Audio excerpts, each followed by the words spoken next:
Connect that activity, that agility to, you're smarter than me, so just help me out here, to creativity, emotional intelligence, and risk taking. I see that those elements are part of that agility, right? Especially with the pace of things today.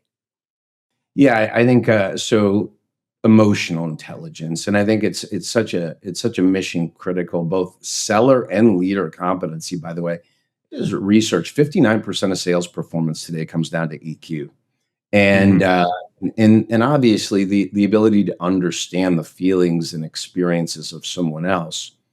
I think that's part and parcel to effective leadership, and so but to me, where that starts is your own self-awareness. What am I not seeing? What are the blind spots? And actually having the humility to debate ideas and accept outside input and information. And then, yes, of course, there's a central point of decisioning, but I think that's critical to the agility and the ability to adapt and course correct. There also has to be a level of resilience and recoverability. So, and you see really successful entrepreneurs, talk about this. I think Jeff Bezos, he said, part of my job is to encourage our people to make intelligent bets, not bet the company bets, but to Yeah. recognize. And he's even, the way you lead that is from the front. He's like, I've made billions of dollars of mistakes at Amazon, pets.com, the Fire phone.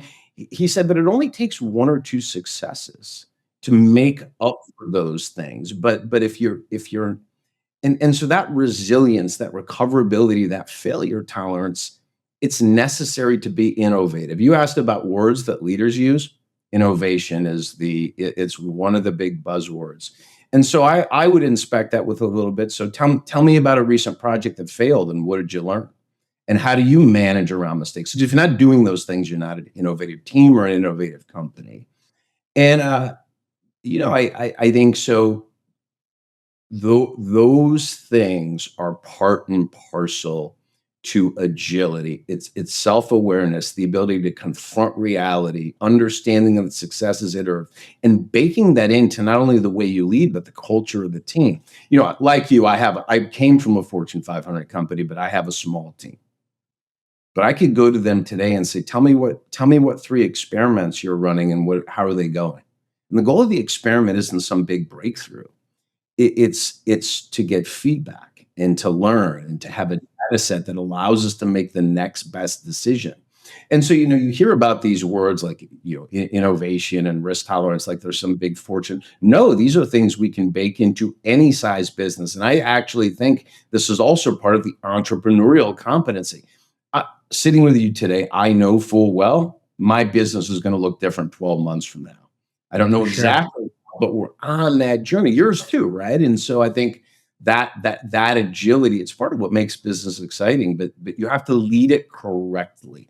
And because we don't lead it correctly, 70% of change and transformation efforts fail. That's an often cited McKinsey statistic, but we're at the heart of the reason why.